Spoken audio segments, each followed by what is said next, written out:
Hey y'all, it's Melissa with Halos and Blooms, and I'm going to show you how to take a 21-inch roll of Deco Mesh and create a poof wreath base. So you're going to start by gathering the end of your mesh and twisting it into a tie really tight on your wreath frame.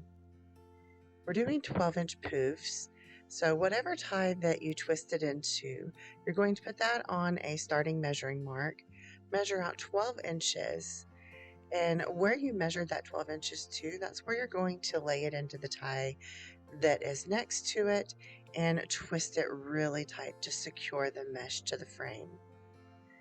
After each poof that you make, take your fingers and put them up under the poof and pull the edges of the mesh outwards. That's going to fluff up your poof and make it stand up.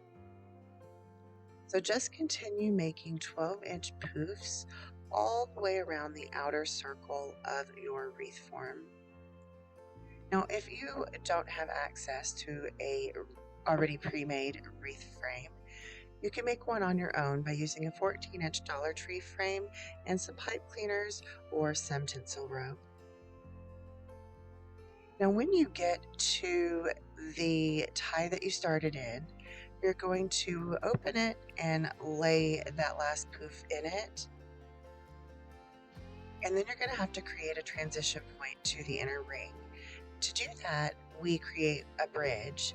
You just pull the mesh tightly at an angle to the tie on the inside ring to the right.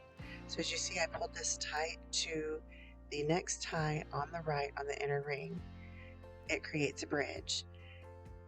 Then you're going to continue just like you did on the outer ring. You'll continue on the inner ring, creating 12-inch poofs and fluffing each one as you go. Now this is a black and white pinstripe mesh that I love because it's very versatile. It can be used for many seasons. Easter, put some orange on this, it's really going to pop. Valentine's Day with some bright red roses would be gorgeous. So this color mesh can be used for most any season.